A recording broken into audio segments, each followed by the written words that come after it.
Hello and welcome to part 4 of the video. In this section here I'd like to talk about the design choices that I made while working on the renovation of the vehicle. In the previous videos you would already have seen some of the colour choices, but I thought I'd talk back to actually how I reached those points and what I was looking for. Interested in having some kind of homage to the historic team Lotus, particularly going back to like the Jim Clark days and his 1962 F1 car, with its green, yellow and silver kind of livery. Now if you're also then looking at the more modern equivalent, there's Navora, which has a Jim Clark kind of edition paintwork on it.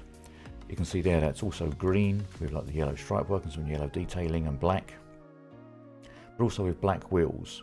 Now notice that's one of the big differences there, because if you look at some of the original 1962 car, that has a main yellow centre of the wheel with the silver edge. So I was then looking at the ideas of having yellow wheels with the silver to replicate that, or even to go for a black centre wheel with a yellow rim and go for something slightly different. It also led me to the main body colour of the car, hence the reason why the car has gone more down the green route. I did look at other alternative colours for not just the Lotus Racing green, also that was obviously a top choice. I also looked at the BMW Isle of Man green, which is more of a turquoise green. I was also keen to look at some of the more modern equivalents of the the flip and chroma flare type paints. The Rage paint that I had put on the car before had unfortunately faded quite significantly. Thankfully, Perfect Pearls and Pigments, which actually produces these kind of paints, is actually my neck of the woods. So I managed to basically go to the site there and speak to the chaps on the site and look at the various samples, and I come back and brought various samples from Alchemist to Scorpius and other kind of things, and then tried those over the various different base colours that I'd already limited it down to. That's obviously what's covered in the previous video. I was also keen to take some of the cues from the green and yellow and incorporate those into the interior of the vehicle. Given the condition of the vehicle, although not terribly bad, it was kind of dirty. In all fairness, once it was cleaned up, it was actually, quite respectable. I thought I might as well go through the full recolour, bring that up to an almost new standard, or as good as I can, but at the same time also bring in some of these other colour elements, being in the green and yellow. So you can see here I was looking at some other options here about how I could incorporate those in the door panels, for instance. Originally I was looking at using the green, yellow and a white to kind of separate them off. I then eventually settled on just going for the green with a yellow stripe. Later on I also then come across the idea of implementing the same kind of design on the engine cover. The engine cover part that you can actually see from within the vehicle would normally have a piece of grey carpet on it. The same thing goes for the instrument binnacle. Again, I was looking at options on those. I did attempt other options on those. I tried getting them kind of hydro dipped with a carbon fibre effect, and that didn't actually work out very well, mainly because of the plastic itself that it was made from was not perfectly flat, so it looked a bit wobbly, and it may have been okay, but it wasn't really up to kind of standard I wanted. So I decided to basically also then spray that with the same kind of green with the topping coat of the Alchemist that I was going to do the body in. And because I was also then looking at having the wheels being black with the yellow rims, I thought I'd replicate the same kind of idea on the two main gauges, being the speedo and the tachometer. The same thing goes with the decaling on the side. I didn't really want to go for the decals that were original, mainly because I don't really like the fact they stick out and it's a bit of a pain to clean, frankly, when they was on there before, to clean around them. So I wanted to go for more of the kind of the flat transfers they had on some of the earlier models and the later ones. Originally I was looking at having the Esprit decal from the later model cars, because I've already had converted the rear lights to the round rear lights from the later models. I thought I could help tie that together. When I actually got some of those printed, however, I decided it didn't really quite fit the car. I did try to fit them and see what it would look like and hold it up to the car, but in the end decided to go for more of a retro styling font of the same era of the vehicle, but with a similar kind of spacing of the newer logo. So therefore, instead of having the Esprit tightly packed together, I spread them out and extended each of the letters slightly to get kind of some way between the two. I've also been looking at other alternative methods between like the front and the back of the vehicle. I did originally consider having yellow stripes down the car, You can see I did some mock-ups in Photoshop of having some yellow stripes down on the original capture of the colour photo of the vehicle. Although it would have been okay, I'm sure. I kind of felt in the end that it was a bit too racy for normal use. If I was only going to use it and take it to shows or do track days or something on it, then it would fit right in. But for kind of normal kind of usage, I thought it was a little bit too much. So I didn't mind being something that had some kind of homage back to the kind of the racing days, but I didn't want to just replicate a road-going base car. So I decided to basically not go for the yellow stripe over the main bodywork, but still incorporate some of those yellow elements. But I was also then looking at some of the other vehicles of the era. Look at, say, the rear, for instance. It was quite common at the time. In fact, even the car originally, the rear plate between the number plates was black.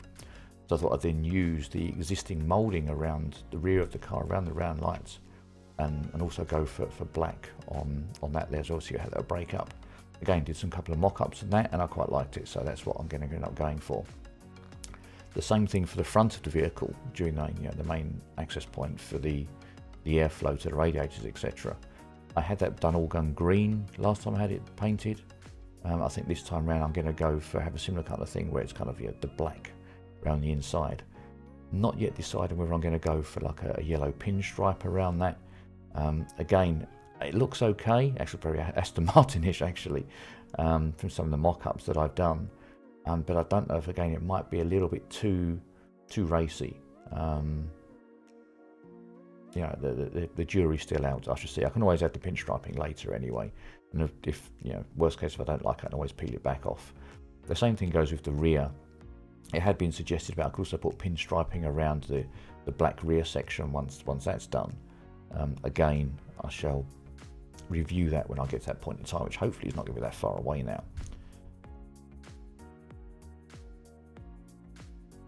One of the options which I did follow up when looking at the car, apart from the kind of the quick kind of Photoshop edits of some images I already had, I also decided to look at more of the 3D side of things. I've been doing some personal experience with Blender and that kind of thing. So I basically got a Esprit 3D model, done some modifications to replicate my car, and then started putting the kind of colour schemes on that to see how it looks like. So I can show you some of that now, and you can see what you think of that, and then talk through that also. Right, so here we are.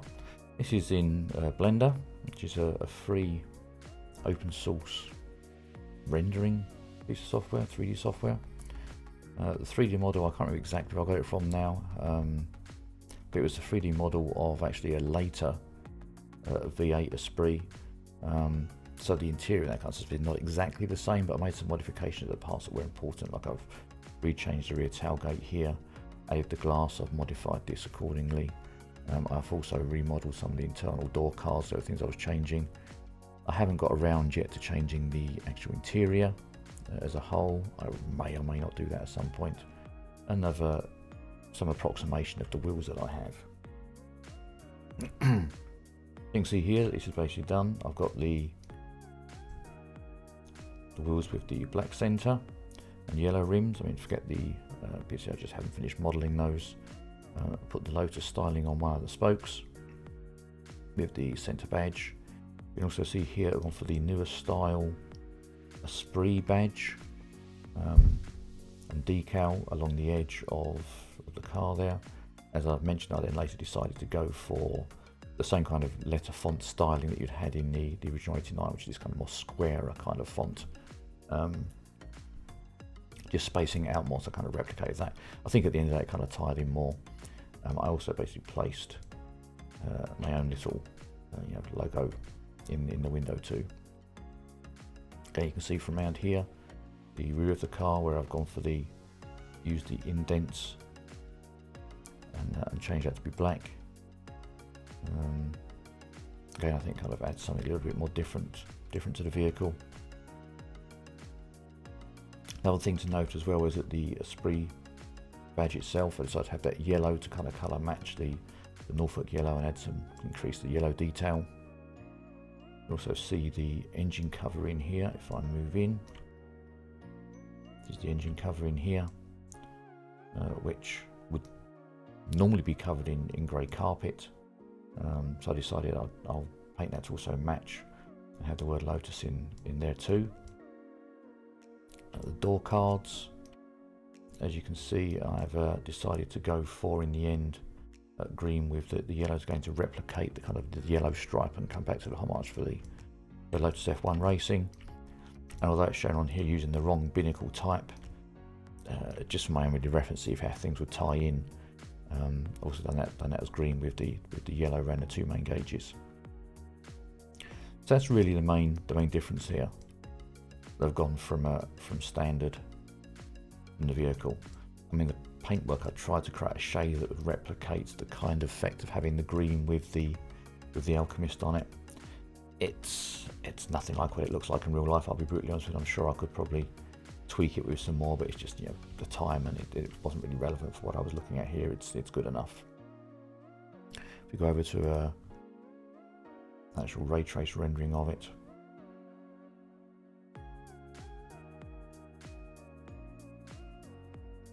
you know, it's the way I've basically changed this. I could either do the old-fashioned way of changing it, selecting the colours and assigning the colours. If I want to have I won't do it properly, I'll just give an example. If I want to have white down here, for instance, I could change this. If I want to have to place some white on it, I'll give you a good example of, you know, do I like that or not.